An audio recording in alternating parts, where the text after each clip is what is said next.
ঘূর্ণিঝড় রিমালে সব হারিয়ে দিশেহারা অনেক মানুষ। অতি জোয়ারে সুন্দরবনের বিস্তীর্ণ এলাকা প্লাবিত হয়েছে। এখন পর্যন্ত ৩০টি মৃত হরিণ উদ্ধার করেছে বন বিভাগ। ক্ষতিগ্রস্ত হয়েছে বন বিভাগের অফিস, কর্মীদের থাকার জায়গা, জেটি সহ বিভিন্ন স্থাপনা। বরগুনা সদর ইউনিয়নের কালীর তবক গ্রামের বেড়িবাঁধ ভেঙে কয়েক গ্রাম প্লাবিত হয়েছে। ঘূর্ণিঝড়ে বরগুনার ক্ষয়ক্ষতি নিয়ে জানাতে সরাসরি যোগ দিচ্ছেন সহকর্মী মালিক মিঠু। আমরা কথা বলবো তার সাথে। মিঠু, রিমালের প্রভাবে ক্ষয়ক্ষতির প্রভাব সম্পর্কে আমাদেরকে জানাবেন।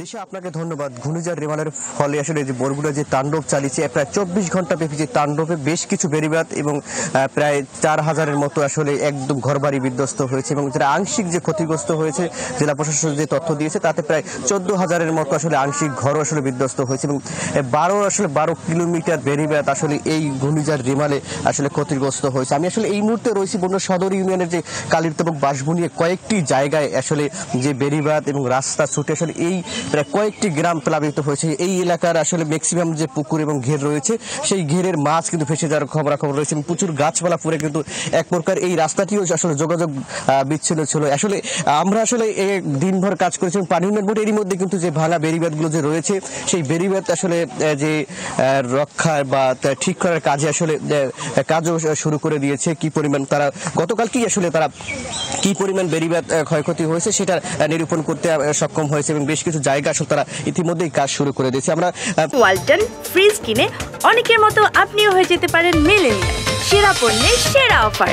যেটা কথা বলেছি কৃষি বিভাগের সাথে, তারা প্রায় জানিয়েছে প্রায় 6000 হেক্টর আসলে এই কৃষি ক্ষেত আসলে ডুবে গিয়েছে, যেটা তারা আমাদেরকে জানিয়েছেন। এছাড়া মাছের যে কি পরিমাণ ক্ষয়ক্ষতি হয়েছে, প্রায় কয়েকশো কোটি টাকার মাছের ক্ষতি হয়েছে, এমনটা আসলে মৎস্য বিভাগ থেকে জানিয়েছে। বিশেষ করে এই সময়কালীন সব থেকে আসার এই পর্যন্ত বরগুনায় একজন আসলে গতকালকে গাছ কাটতে গিয়ে একজন নিহতর খবর রয়েছে এবং বেশ কয়েকজন আহতর আমরা খবর পেয়েছি এবং আইলার একজন রয়েছেন যিনি মারা গিয়েছেন।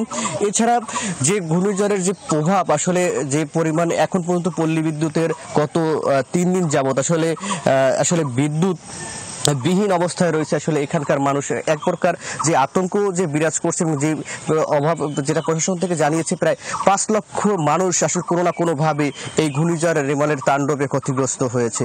সর্বোপরি যে প্রশাসনের পক্ষ থেকে আশ্বস্ত করা হচ্ছে যাতে করে দ্রুত তাদের রিকভারি করা যায় এবং সহায়তার আশ্বাসও দিয়েছে আসলে জেলা প্রশাসনের পক্ষ থেকে। এই ছিল আসলে বরগুনা থেকে সর্বশেষ। মিঠু, আপনাকে ধন্যবাদ।